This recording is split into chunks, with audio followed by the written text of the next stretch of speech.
our homeless people need to be treated like people, not treated like animals or outcasts. They need to be shown that, somebody still cares in order to give them a sense of hope and a sense of pride. Hey, how's it going today? I'm Gabriel. Awesome, Gabriel. You said you had a degree in sociology? That's correct. Awesome. You've already described all the things that have been happening for you out here. I mean, if there's one thing you'd like people to know about your situation or just being a human being, what would that be?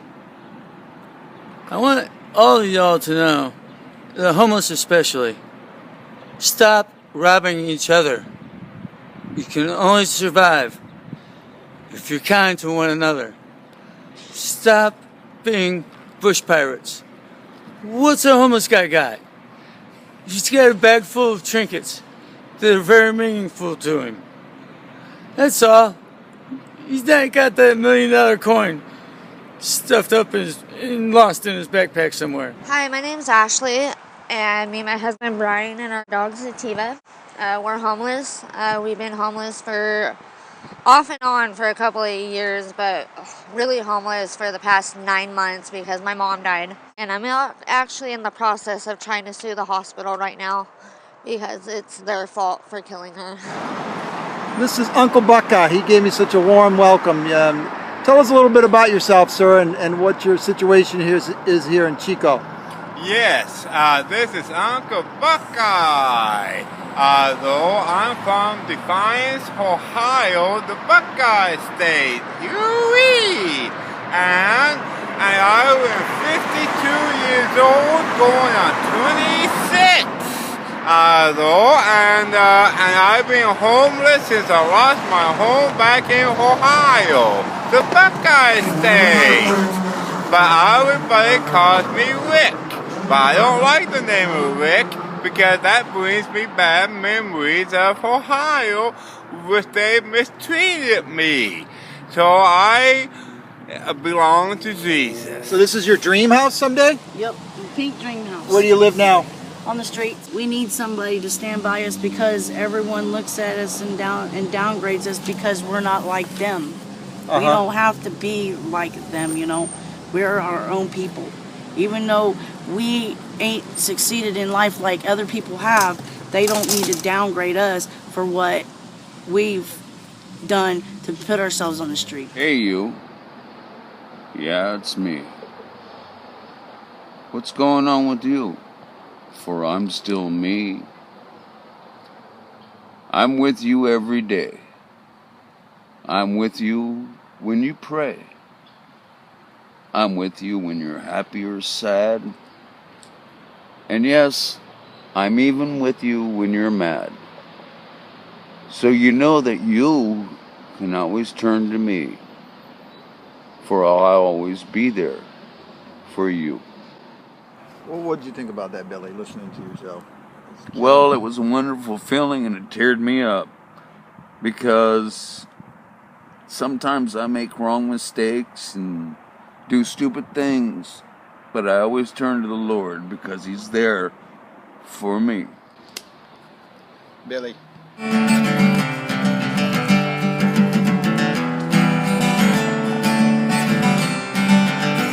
This is the punk rock troubadour of Chico, man. One of my favorite people. I came by and simply gave him one of our staples, peanut butter and jelly, and some mixed fruit from the Hope Center in Orville, man. And what did you say to me? It was kind of cool, man. I don't know. What did I say? You made my day. You did make my day. My blood sugar's been low all day, and I've only made $1. So this is awesome. From your diabetes, right? Yep. Are you okay if I communicate some of this stuff that's going on for you? Try to get you some help?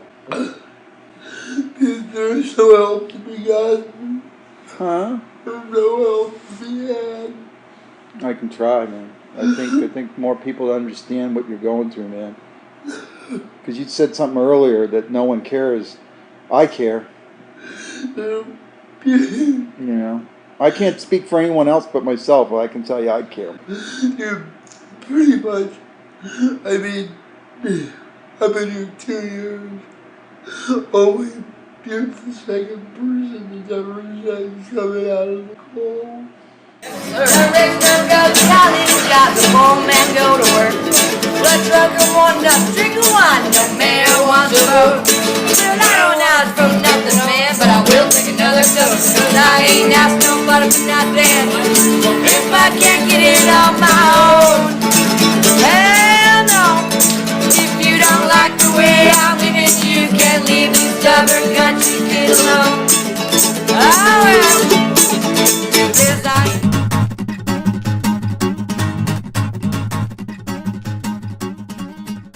What do you got to say, Matt, about this whole sit and lie law and communities, everyone? Even just the idea that we live in a free country but can tell people it's illegal to sit on the ground is kind of ridiculous. It's just absurd.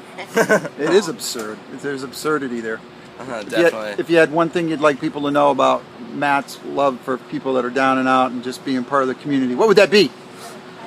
You gotta love everyone, man. We're all people. We're all humans. We all make mistakes and we all go through tough situations. But we're all, you gotta love everyone. I'm not even a Christian myself, but I follow the belief that Jesus loves the poor and the meek just as much. In fact, often more than the wealthy. I'm talking to nice gentlemen out here. We were asking the questions about, what do you love about being able to stay here, this safe space here?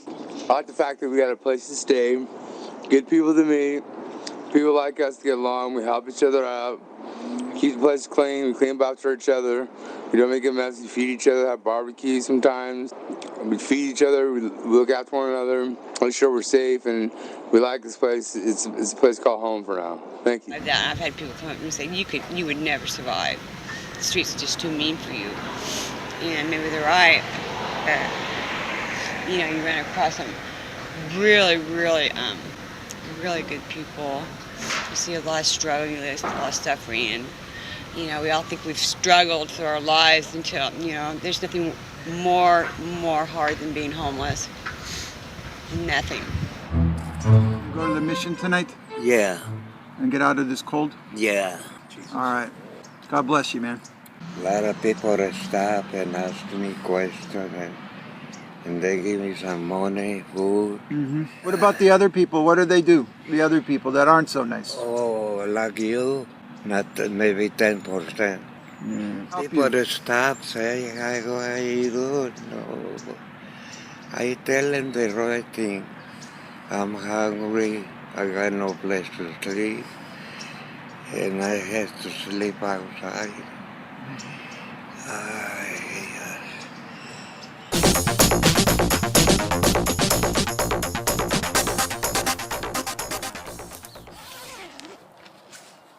Hey, it's Without a Roof here. I think you've seen in this video and others the whole concept or term, a tent is affordable housing. I think that's easy to grasp, get our hands around and understand. What I think hasn't been well communicated or outlaid is something I'm going to parlay here for you right now. And that is the lack of affordable housing and jobs. So let's just say, instantaneously, every community around America, even the one I'm staying in right now, Garberville, with a small population of, say, 50 homeless folks. Let's just say, instantaneously, these folks were 4.0 SAT, excellent as you would be in school. Everything's perfect. They're ready for housing. They're ready for jobs. They're ready. Do you think we have anywhere near housing or jobs for these people? Not even freaking close. But we'll put a spin on it now. We'll go, well, at least that way we'll be able to put them all in the emergency shelter system that we have and start the process to move them into housing that doesn't exist. Well, we don't even have the emergency shelters to accommodate these folks. So, let's just hope that miracle happens once we have all those things in place. But while you people figure all of this out, could we please sleep in a tent? Voice for the People. It starts with a short introduction, just explaining the song and talking, and then it goes into the verse, like further explaining it. Goes, yo, it's Vital Impulse, and these are people without homes, enjoying life. I was one myself. Some people choose this lifestyle, and others are forced into it. There's good and bad people in all walks of life, but don't judge a book by its cover. We need a real change. It's absurd. People pushing others down just because they don't have a roof over their heads. Man, be grateful for what you have and stop looking down on others for what they don't. Because one day, that might just be you. Look, I'm the voice of the people, for you and the ones without a choice to be equal. I crush evil, I'm doing this for the underdogs, pushed down, dead broke, hiding out from thunderstorms. They always point the finger, people try to blame you, but understand I was walking in the same shoes. I've gas jugged, held signs for money, held my thumb out and hitchhiked around the country. I've been kicked out just for holding signs stating that I need a job cause I want to work for mine. But people like that don't know what it's like for people like us that really want something from life. It's hardship when you ain't got nothing to start with. They say get a job, bum, go work at Target. I reply with my fist up. I try to be patient, but I already filled out the applications. Wait, let me check my cell, still no missed calls. Now they want to act like it's my fault. I'm sick of people trying to act like we don't got it rough. Ignorant citizens probably never had to live like us. I done had enough, but I ain't here to call you out. I just want to educate and show them all what we're about. They need to see our face, raise your voice, make it loud. We all at the bottom just reaching up into the clouds. So what's different? The answer is the system. At one point the whole nation fell into the schism, but one day, just wait, everything could change. It all starts with a little spark in your brain. I just don't get why they're so judgmental. I work for my worth and speak deep with my pencil. Without a roof, we got good people too. Break it down for what it is. The real problem is you. Vital. Got one of my favorite peeps here, Tony. Christmas Eve, he's gonna play a song, give us a little Christmas cheer, man. Goes something like this, I reckon.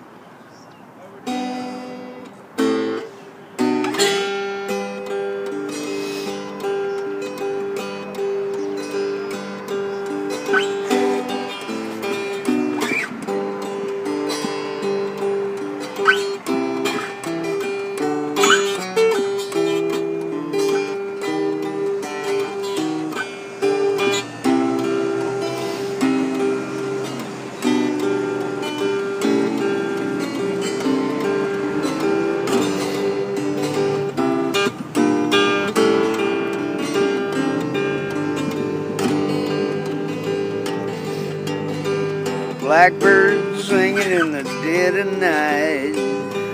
You take them broken wings and learn to fly. All your life, you're only waiting for this moment to rise. You can introduce us to your family, man. You got this beautiful picture down here, man. Take a look at that. My good friend Arturo was telling me about how the police had brought you food and water? Yeah, Yeah? last night. What happened? I was behind the hotel in a shade booth. I was going to sleep when somebody, I see the step, two young policemen. How you doing here? Well, I give him an explanation about my disease, my age, and we left, you know, and they don't mistreat me. You know, they said, awesome. Pretty good. Awesome. And they say, no, you need some food? Oh, yeah. They brought me hamburger, french fries, and a bottle of water, and they left. See? That's a nice story. Yeah. I like that. Well, I was ousted by the cops. I was run out of town, literally. I called the ambulance on a guy that was having an overdose in Marysville, and his buddies and him wanted to beat me up in Marysville, so I decided to catch another ride to Grass Valley, thinking I could seek refuge in Hospitality House, and then I got driven out of town. No, that was in Vacaville, where the police wanted to arrest me for possession of a shopping cart. After escaping from Palo Alto, after the district attorney dropped my possession of a shopping cart charge, they've run out all the street musicians on University Avenue in Palo Alto. For some reason, the people driving the Porsches and the Teslas and the Mercedes-Benz don't like to see people like us. Believe it or not everyone has a substance abuse or, some kind of substance abuse problem or severe mental illness. I think I've become mentally ill since I lost my place to live in Tahoe in the middle of December, and then I lost my car a month later, and I just haven't ever really been able to get on my feet. Are you going to tell me about the time you were on the streets of Chico? I was there on and off, in and out of jail and on the streets for about a year, and it was the hardest life I'd ever lived. It's really hard for a woman to be homeless in Chico.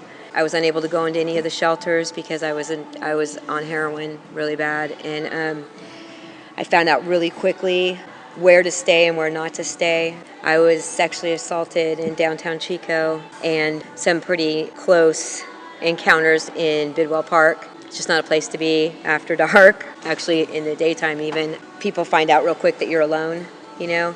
And so what I did is I hooked up with a drug dealer who was homeless too, but on a bicycle. He stole me a bike, and I stuck with him everywhere, and then I was safer like that when either him or myself was in jail. I'd stay behind Food Max over there because there's a couple camps back there of people that are really loving. They're not strung out. They drink, but they're not drug addicted, and they watched out for people like me. There was always an open bottle, you know, and they'd always be willing to drink with me or feed me or whatever. There was a couple people that I stayed with out off the Esplanade, and I would just steal food every day from the stores, and as long as I brought food back, everybody was cool there. But then there was, you know, it's just life on the streets. I was totally losing my will to live while I was on the streets.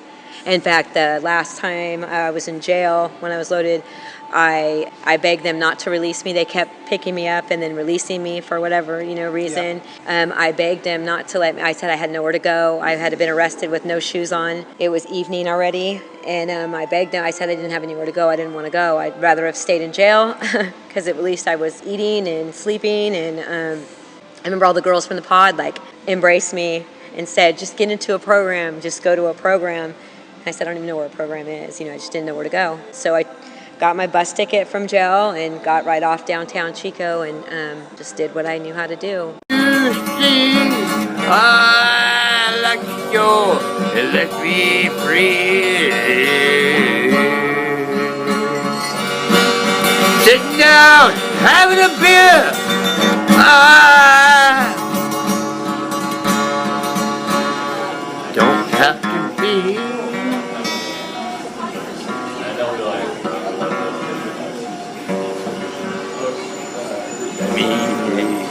I don't know. Be anywhere is probably what's going to happen next. I like that, Rick. Rick Shaw. Rick Shaw says he plays anything that makes a sound. Is that what you said, Rick?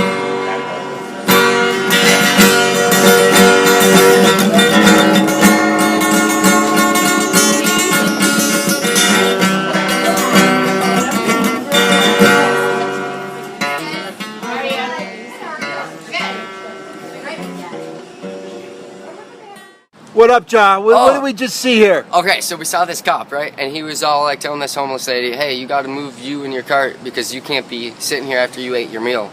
But there was a lady and another lady sitting down and he didn't tell them. So I asked him, hey, why are you harassing the homeless person and not telling these people over here not to keep going on? And he told me to not worry about it and I should quit talking to him. And yo, dude, he's a peace officer, man. I just want to know. I just want to know. Come on now. Why are the home free kids getting harassed? She was a lady though, so she wasn't really even a kid. She was just a sweet little elderly homeless lady. Man, that really grinds my gears. Didn't he say shut your mouth? Oh, something like that. I thought he said burn my mouth, but I guess you told me it was shut my mouth. But all right, man. Any final comments? Authority? Man, John gave you authority. Start acting of it. Treat it like it's a privilege. Don't be abusing it now. John love and guide and protect you on your adventure now.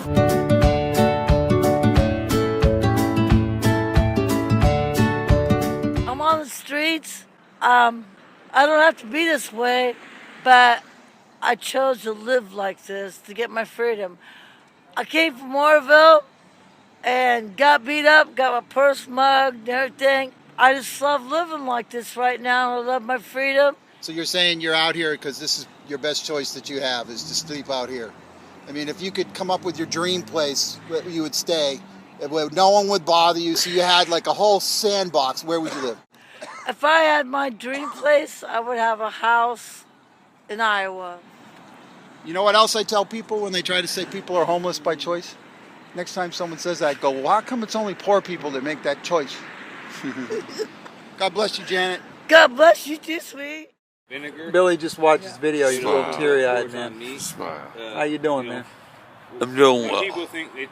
God's with me. Say so, sex. sex. That's about the biggest smile you're gonna get. My name is Jeff Newland. I was born Friday the 13th, 1966, in Enloe Hospital. I'm a longtime Chico resident. And I'm homeless in my hometown. And there is no homeless services. I went through 2 rehabs. I graduated and came home to homeless. There's nothing I can do but drink, just to sleep on the rocks. I want shelter for people that are in the middle of addiction, that can be responsible, but also have a little blood alcohol, because we're gonna die without it.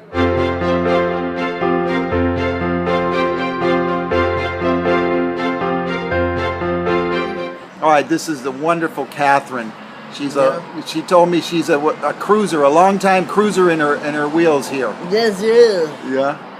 What do you have to say about being happy, Catherine? There's such an individual, whether they're happy or not. And I have lots of reasons not to be, I am told, but I am regardless happy. I'm glad I'm alive, and that's, is there anyone happy, satisfied with their life? Yes, indeed. Now, I thought you were 45, Catherine, and I was off by a little bit. No, about 20 years, I say, at least 20 years. I'm in my 60s now. If you'd like everyone to know one thing about Catherine, what would that be? That she's got a good disposition for being a gimp. Yes, indeed. A good disposition. Give me 5, Catherine. You're awesome. I'm so blessed to have met you today. All right, I'm pretty blessed today to be sharing time and space with Homeless. She's a U.S. Coast Guard veteran, and she's actually going to a private school doing some trade work here in a Northern California community that shall remain anonymous. But maybe you could just give us a little bit of your story and how things are going for you and the situation that you're at. I didn't expect that I'd ever be in this position, but I consider it a privilege now. And I know that sounds strange, but I've always been dedicated in my profession to help people. And I got divorced this year, and because of that, I ended up homeless. And so I'm having to face a lot of the issues that homeless people face that everyday people aren't really familiar with, and I really consider it a privilege because I've noticed that there's a lot of really good people out here, and they're mistreated. And can you give us an example of how they were mistreated? Or you would think that because they're just a human being, that people would treat them with more compassion, but because they're homeless, people literally step over them. I mean, just one of the first few days I was homeless. I've been an emergency responder since I graduated high school, and the first day I saw a man laying on the grass in the hot sun, not awake, and apparently he was intoxicated, but a lot of people don't think that that's a life threat, and it is. And people were walking by and nobody did anything, and I checked him and I called EMS for him, and he didn't even have a blood pressure. I mean, it was good that I called it because probably saved him. He was out in the hot sun, and we're reaching temperatures of like 105 degrees. So it was just, that's an example, and it's hard to believe that it happens anywhere where there's towns where you step over another human being and just keep going. I had heard about that happening in New York, but it was unbelievable to see. How much have you spent on the hotel room up there? So far, $2,605. Since when? Since the 5th of the last month. That's all because you can't find a place to stay and you have no income? My husband died. I had nothing. I lost my husband, I lost my house, and I lost my Sundays because I can't even cook. You know how it kills me right now that I can't cook? It makes me cry. God bless you, Mama Rose.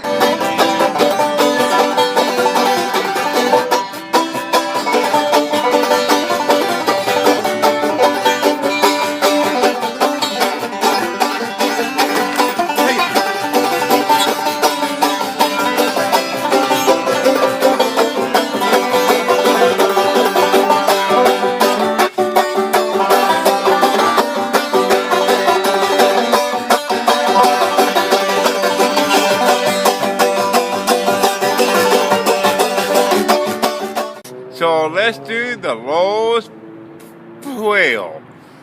Our Father, which art in heaven, hallowed be thy name. Thy kingdom come, thy will be done, on earth as it is in heaven.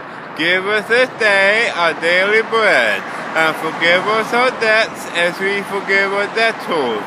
And lead us not into temptation, but deliver us from evil. For thine is the kingdom and the power and the glory and forever and ever. Amen. Thank you, Jesus.